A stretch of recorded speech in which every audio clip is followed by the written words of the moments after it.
Bonjour à tous et à toutes, je m'appelle Raphaël, je fais partie de la communauté protestante et aujourd'hui je vais vous lire un texte et expliquer ce qu'il évoque pour moi. Il s'agit de la multiplication des pains selon Marc et il est situé au chapitre 6 du verset 30 à 44. Les apôtres se rassemblèrent auprès de Jésus et lui racontèrent tout ce qu'ils avaient fait et ce qu'ils avaient enseigné. Il leur dit : « Venez à l'écart dans un lieu désert et reposez-vous un peu. » Car beaucoup de personnes allaient et venaient, et ils n'avaient pas même le temps de manger. Ils partirent donc dans la barque pour aller à l'écart dans un lieu désert. Plusieurs les virent s'en aller et les reconnurent. Et de toutes les villes, on accourut à pied et on les devança là où ils se rendaient. Quand il sortit de la barque, Jésus vit une grande foule et en eut compassion parce qu'ils étaient comme des brebis qui n'ont pas de berger. Et il se mit à les enseigner longuement. Comme l'heure était déjà avancée, ses disciples s'approchèrent et lui dirent : « Ce lieu est désert et l'heure est déjà avancée. Renvoie-les, afin qu'ils aillent dans les campagnes et dans les villages des environs pour s'acheter de quoi manger. » Jésus leur répondit : « Donnez-leur vous-même à manger. » Mais ils lui dirent : « Irons-nous acheter des pains pour 200 deniers et leur donnerons-nous à manger ?» Et il leur répondit : « Combien avez-vous de pains ? Allez voir. » Ils s'en informèrent et répondirent : « 5 et 2 poissons. » Alors il leur commanda de les faire tous s'asseoir en groupe sur l'herbe verte, et ils s'assirent par rangées de 100 et de 50. Il prit les 5 pains et les 2 poissons, leva les yeux vers le ciel et dit la bénédiction. Puis il rompit les pains et les donna aux disciples pour les distribuer à la foule. Il partagea aussi les 2 poissons entre tous. Tous mangèrent et furent rassasiés. Et l'on emporta 12 paniers pleins de morceaux de pain et de poissons.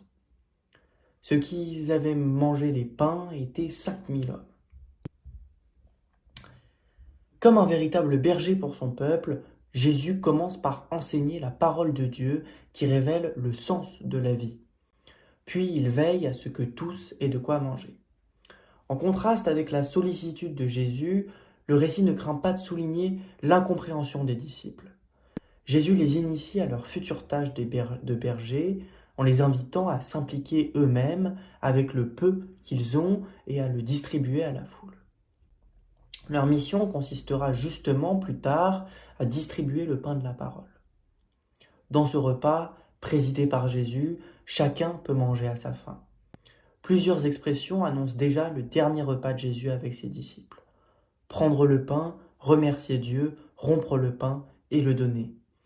En choisissant de multiplier les pains et les poissons, Jésus démontre son pouvoir de transformer la pénurie en abondance, tout en enseignant la valeur de la générosité et de la foi. De plus, ce miracle préfigure la scène et l'Eucharistie où Jésus offre son propre corps et son propre sang comme nourriture pour l'humanité.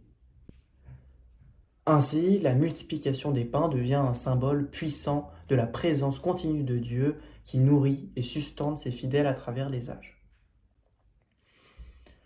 Ce récit me touche profondément car il inspire en moi un sentiment de gratitude envers la compassion infinie de Jésus et la manière dont il transforme humblement les modestes offrandes en abondance pour nourrir les foules. Il me rappelle que même dans les moments où nos ressources semblent limitées, la foi et la générosité peuvent ouvrir la voie à des miracles. Contempler ce miracle m'encourage à cultiver une foi plus profonde et une générosité, sachant que même les plus petits actes peuvent être multipliés par la grâce divine pour répondre aux besoins des autres.